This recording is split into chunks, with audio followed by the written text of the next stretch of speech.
World champion cricket team کے پاکستانی نژاد کھلاڑی عادل رشید کے والد عبدالرشید مقبوضہ کشمیر میں ہونے والے ظلم اور بربریت پر خاموش نہ رہ سکے۔ کشمیریوں سے اظہار یکجہتی کے لیے وہ برطانیہ سے آزاد کشمیر آ گئے۔ میرپور میں کشمیر ریلی کے دوران انہوں نے میڈیا سے گفتگو کی، آئیے دیکھتے ہیں۔ بحیثیت مسلمان ایک جگہ جمع ہو کے ہمیں یہ کام کرنا چاہیے۔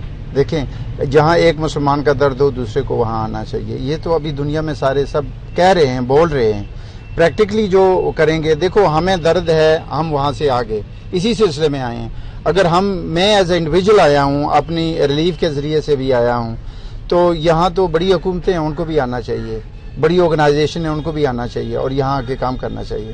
جذبات تو وہی ہیں جو میرے ہیں۔ جیسے میں آیا ہوں، الحمدللہ وہ بھی کوشش کر رہے ہیں۔ کئی ایسے ادارے ہیں جو آ بھی رہے ہیں اور انشاءاللہ یہ مدد کے لیے آ رہے ہیں۔ یہاں جو حالات ہیں ان کے لیے آ رہے ہیں۔ تو میں یہی کہوں گا کہ اپنے دوستوں سے وہاں جو ہیں، اگر میں آ سکتا ہوں ایز اے انڈیویجول تو آپ بھی آ سکتے ہیں، آپ کے ادارے بھی آ سکتے ہیں، آپ کی چیریٹیز بھی یہاں آ کے کام کر سکتی ہیں۔